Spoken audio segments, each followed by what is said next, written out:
दिन होना चाहिए मंगलवार। कौन सा दिन होना चाहिए? जम के बोलो जरा। मंगलवार का। विवाह शादी में देरी हो रही हो, या कोई नया कार्य चालू कर रहे हो उसमें देरी हो रही हो, या कोई सर्विस के लिए नौकरी के लिए जा रहे हो और वो कार्य नहीं हो रहा हो, तो एक धतूरा, केवल एक धतूरा, उस धतूरे को फोड़कर उसके अंदर का फल निकालकर उस फल को शिवलिंग पर चढ़ाकर एक लोटा जल शंकर भगवान को समर्पित कर कर आइए। दिन होना चाहिए मंगलवार। कौन सा दिन होना चाहिए? जम के बोलो जरा। मंगलवार का समर्पित करो। उसके बाद में आप विवाह के लिए अगर समर्पित करे हैं तो विवाह में देरी नहीं होगी।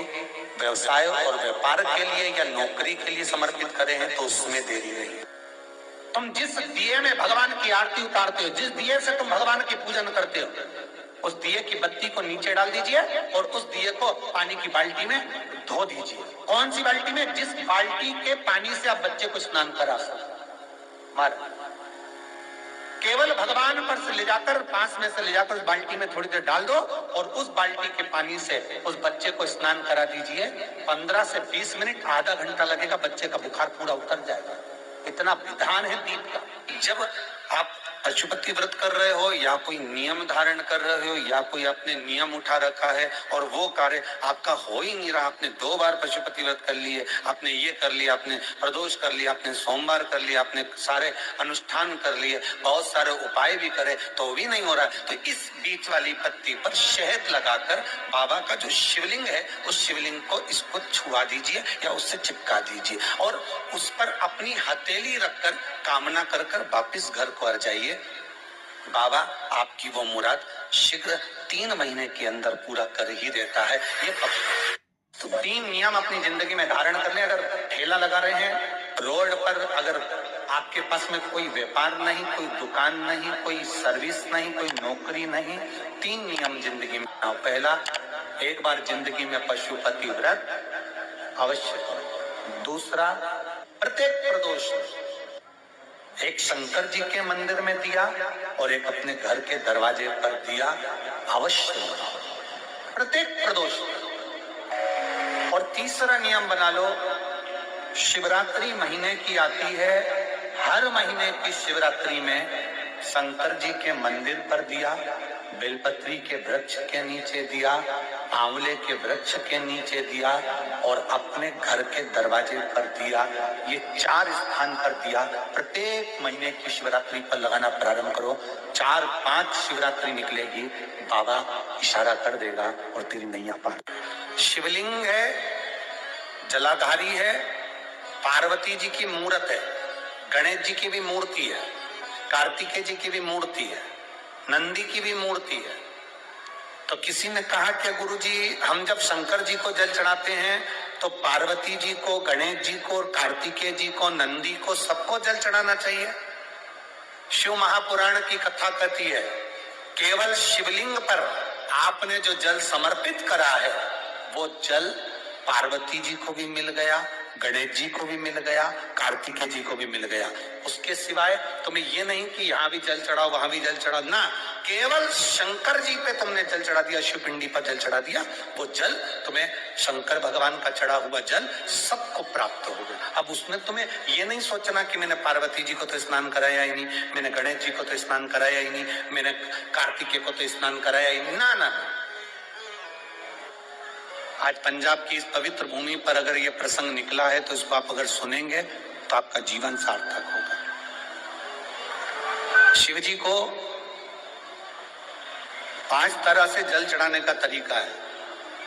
जैसे पंचामृत होता है, दूध, दही, शहद, घी, शक्कर, ये सब पंचामृत के अंतर्गत आते हैं, उसी तरह शंकर जी को 5 तरह से जल चढ़ाने का क्रम वर्णित किया गया।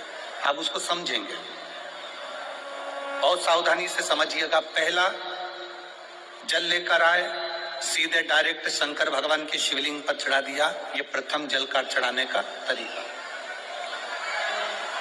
दूसरा, जहां से पानी बहकर जाता है, जहां से जल बहकर जा रहा है उसके ठीक विपरीत जल उत्तर में जा रहा है, आप दक्षिण में खड़े होंगे और दक्षिण में खड़े होकर उत्तर की ओर मुख करेंगे और शिव जी को जल समर्पित करेंगे। ये रोग मुक्ति करने वाला है और हमारे रोग पर हमें विजय प्रदान करने वाला है। ये जल चढ़ाने का तरीका। एक सीधे मंदिर में गए, लोटा भरकर जल उठाया, शिव जी को चढ़ा दिया। दूसरा जल जहां से पानी बहता है, शिव जी का चढ़ा हुआ जल जहां से बहकर जाता है उसके ठीक विपरीत में शिव जी का जल इधर जा रहा है तो तुम यहां खड़े हो, तुम यहां बैठो, यहां मत बैठना, यहां मत बैठना, इधर बैठो। अगर रोग का निवारण है तो यहां बैठो।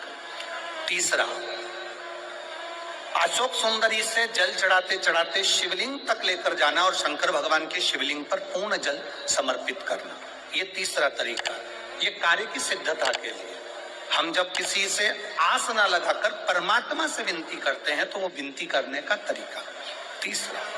चौथा, शिव जी पे चढ़ा हुआ जल 5 जगह पर समर्पित करना।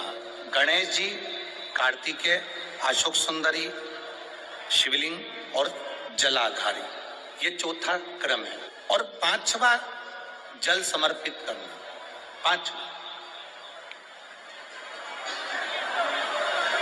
5वें नंबर का।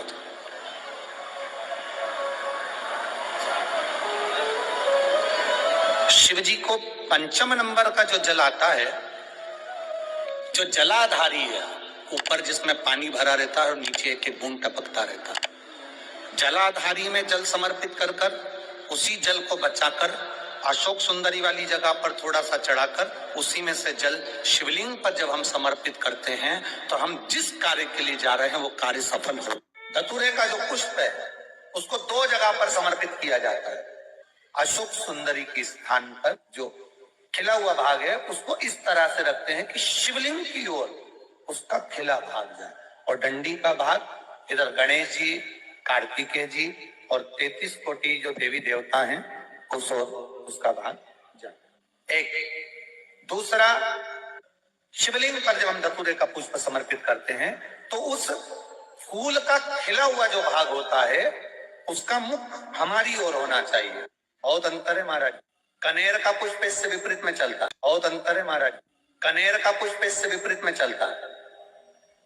कनेर का जो पुष्प होता है उसकी डंडी का मुख हम अपनी ओर रख लेते हैं और खिला हुआ भाग महादेव की ओर कर देते हैं। जिसका व्यापार ना चले, व्यवसाय ना चल रहा हो, बहुत ज्यादा कष्ट में जीवन निकल रहा हो और बहुत ही ज्यादा तकलीफ हो रही हो तो धतूरे को हल्दी में डुबोकर शंकर भगवान को 12 बजे समर्पित करें और धतूरे को वापस उठा लाएं 5-10 मिनट के बाद श्री शिवाय नमस्तुभ्यम बोलकर लाल कपड़े में उसको बांधकर व्यापार वाली जगह में कहीं पर भी उसको बांध दिया जाए।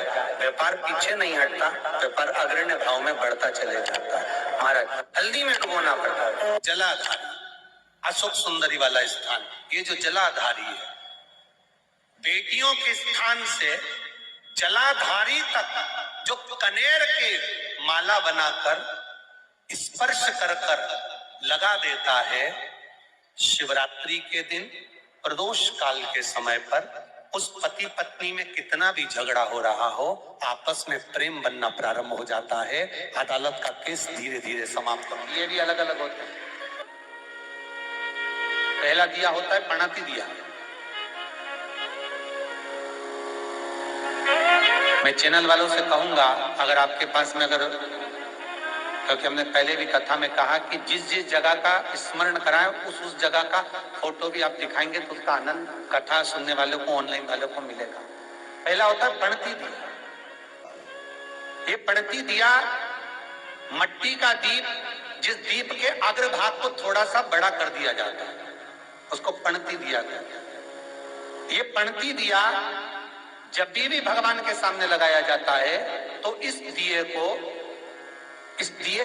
सम्मुख में जब रखा जाता है तो दिए का जो लौकी मुख होता है वो अपनी ओर होना चाहिए। पणति दिए की जो लो है, बाती है, उसका मुख अपनी ओर होना चाहिए। विष्णु पुराण कहती है अगर इस दिए की बाती भगवान की ओर रहती है तो हमें तपन की अनुभूति होती है। पर इस दिए की बाती जब हमारी ओर होती है तो हमारे शरीर में कोई बड़ी बीमारी आने वाली होती है तो वो कट जाती है हमारा। विष्णु पुराण में दूसरा दीप कहा गया है निरंजन। विष्णु पुराण में दूसरे दीप का वर्णन निरंजन। जिस निरंजन दीप में महाराज आपने देखा होगा डमरू जैसी आकृति होती है। अगर चैनल पे कथा देख रहे होगे तो इनके पास में अगर होगा तो अवश्य दिखाएंगे। निरंजन, इस निरंजन दीप में डमरू की आकृति होती है, रखने का भाग और ऊपर का भाग इस तरह से, और ऊपर उसमें दिए लगाए के लिए बाती का स्थान रहता है। किसी किसी में 5 कंगूरे होते हैं, किसी किसी में 6 कंगूरे होते हैं। इसको निरंजन दीप कहते हैं। महाराज विष्णु पुराण के 5वें अंश में लिखा गया निरंजन दीप भगवान के सम्मुख में राइट भाग में लगाया जाता है। भगवान का जो स्थान होता है, भगवान का जो मंदिर होता है, तो भगवान का राइट, आपका होगा लेफ्ट, क्योंकि आप भगवान के सामने बैठोगे तो भगवान का राइट, आपका लेफ्ट। तो आप जब लगाएंगे तो आप लेफ्ट में लगाएंगे, आपका लेफ्ट होगा और भगवान का वो भाग राइट कहलाएगा। तो भगवान के सीधे हाथ की ओर लगता है। माना निरंजन, निरंजन दीप कभी भी तेल का नहीं लगता। माना निरंजन दीप कभी भी तेल का नहीं लगेगा। हाँ, ये हो सकता है कि बटी निरंजन जो दीप होता है उसमें तेल डाल सकते हैं। बटी निरंजन दीप जो होता है उसमें कंगूरे नहीं होते। बटी निरंजन दीप केवल गोल होगा, ऊपर से डमरू जैसी आकृति होगी, डमरू जैसा होता है, ऊपर से उसमें कहीं कंगूरे नहीं होते। महाराज अगर आप चैनल पे देख रहे होंगे तो बटी निरंजन दीप का भी वर्णन आपको दिखाया जा रहा होगा। बटी निरंजन जो दीप होता है वो केवल डमरू की आकृति में होता है, उसमें कोई कंगूरे नहीं होते। पर निरंजन जो दीप होता है उसमें कंगूरे होते हैं। तो जो निरंजन दीप होता है उसमें कभी तेल नहीं डाला जाता। निरंजन दीप को हमेशा घृत से ही लगाया जाता है।